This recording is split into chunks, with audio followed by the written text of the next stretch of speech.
marking the 50th anniversary of the start of the Cultural Revolution, but not in China. There are no official events planned by the authorities to remember the 50-year milestone. How to handle the 10-year period when communist leader Mao Zedong headed a campaign to eliminate his rivals and called on Chinese youth to purge society has remained a challenge to the country's rulers. It was a chaotic and murderous period. The official party line on the issue was decided in the 80s. After the trial of the Gang of Four, mistakes were made and the revolution was a tragedy. End of debate. Neither the legitimacy of Mao, around whom a personality cult developed, or the party were challenged.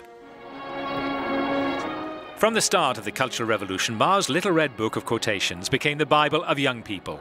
He gave license to them to destroy the so-called Four Olds, or perceived enemies of Chinese culture: customs, habits, culture and thinking. Schools and temples were destroyed, children turned on their parents, students on their teachers, 2 generations of intellectuals were sacrificed. 36 million people were persecuted, thousands were beaten to death or driven to suicide. The young fanatics were between 14 and 30 years old. They became Red Guards employed by the regime. Zhao Xunli was one of them.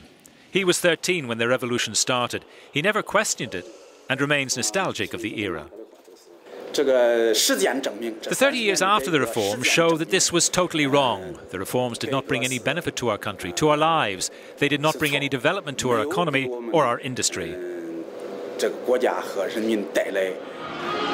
For those who are Mao admirers, the ideology of the Cultural Revolution, proletariat, was fundamental, and it was just.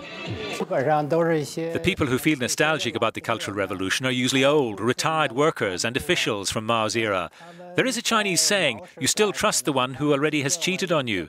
This situation still remains, because the current society is very unstable. The unequal distribution of wealth makes people unhappy, and this drives people to long for Mao Zedong. In the south of the country, there is a museum dedicated to the Bloody Decade. It is the only place which confronts this period of history.